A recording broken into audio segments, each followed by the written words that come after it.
welcome to Bearded Meeple. Sometimes you'll find yourself between a rock and a hard place, or even between two cities. Today, we're looking at a tile game in which you're building cities with your opponents. Try to get a fine balance between them though, because your lowest score is what you're going to try to win with. It plays 2 to 7 people, ages 8 plus, in about 30 minutes, and it's brought to us by Stonemeyer Games. It's between two cities. Let's take a look at it. In the game, we have a number of different types of tiles. Cards to remind you of scoring, as well as cards that you'll use in a 2-player game. When it comes to the tiles, we have shops, factories, offices, parks, houses, and 4 different types of taverns.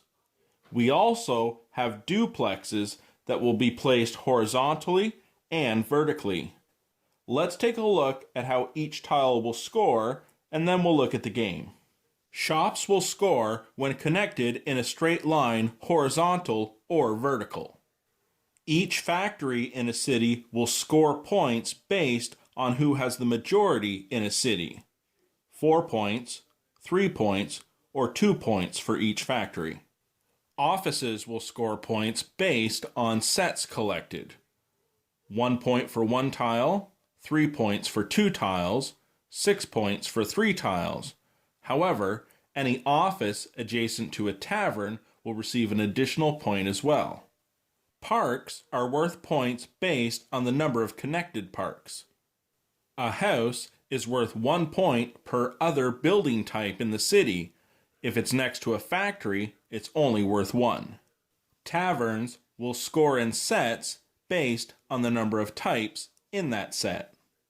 We also have the landmark tokens and the scoring track. One of the tokens will be placed to the right of you between you and your opponent to mark the tiles. The other one is for the scoring track. You'll do the same with another token, putting it to your left, the other on the scoring track. The thing is, you're building cities with your opponents with the tiles.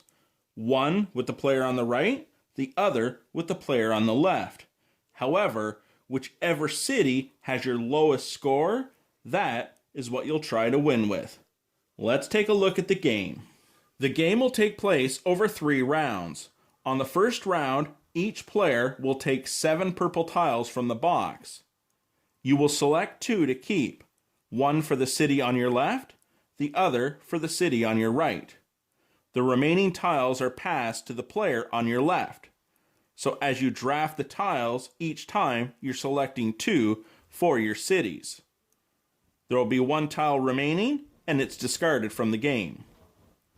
On the second round, each player will grab 3 rectangular yellow tiles. You'll select 2, one for each city, and discard the third. In the last round, you will again select 7 purple tiles, keeping 2, but this time you'll draft to the right. When it comes to tile placement, there are 4 simple rules. A tile must always be placed adjacent to another tile. Tiles must always be orientated upright. Your tile configuration must be in a 4x4 grid, and once a tile is placed, it cannot be moved again.